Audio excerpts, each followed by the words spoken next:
तो यारो चैनल को तो सब्सक्राइब ठोको जल्दी से।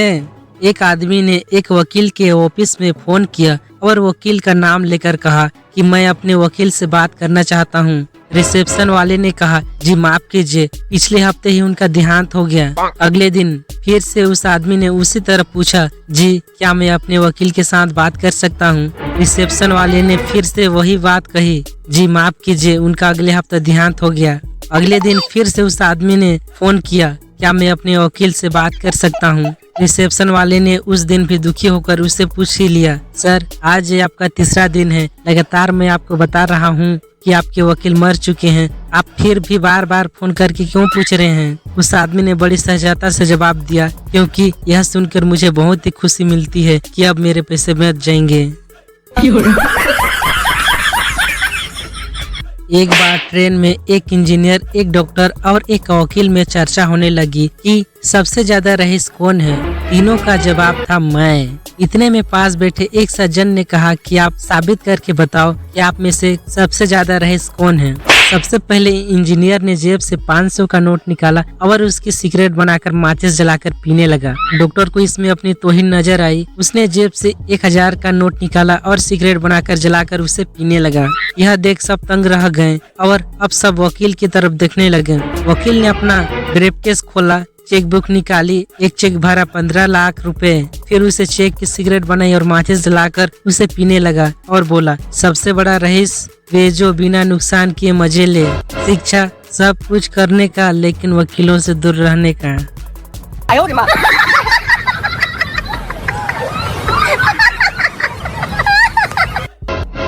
एक बार एक पुजारी और वकील मर गए और दोनों स्वर्ग के दरवाजे पर खड़े हो गए। यमदूत ने उन दोनों को अंदर भेजा और दोनों को अंदर चले गए।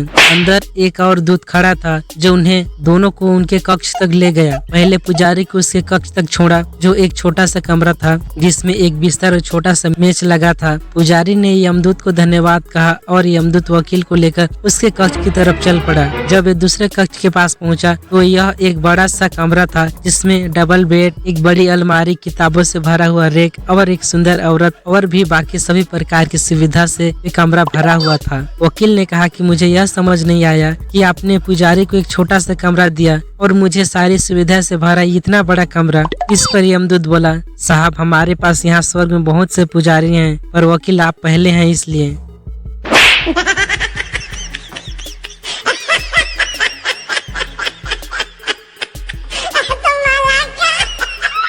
एक डॉक्टर साहब एक पार्टी में गए तो अपने बीच शहर के एक प्रतिष्ठित डॉक्टर को पाकर लोगों ने उन्हें घेर लिया। किसी को जुकाम था तो किसी को पेट में गैस, इसलिए सभी मुफ्त किराए लेने के चक्कर में डॉक्टर के पास पहुंच गए। डॉक्टर साहब भी किसी को मना नहीं कर पा रहे थे। उसी पार्टी में शहर के नामी वकील भी आए हुए थे। मौका मिलते ही डॉक्टर साहब वकील साहब के पास पहुँचे और उन्हें एक और ले जाकर बोले, यार मैं तो परेशान हो गया हूँ, सभी फ्री में इलाज कराने के चक्कर में है, तुम्हें भी ऐसे लोग मिलते हैं क्या? वकील, बहुत मिलते हैं। डॉक्टर, तो फिर उनसे कैसे निपटते हो?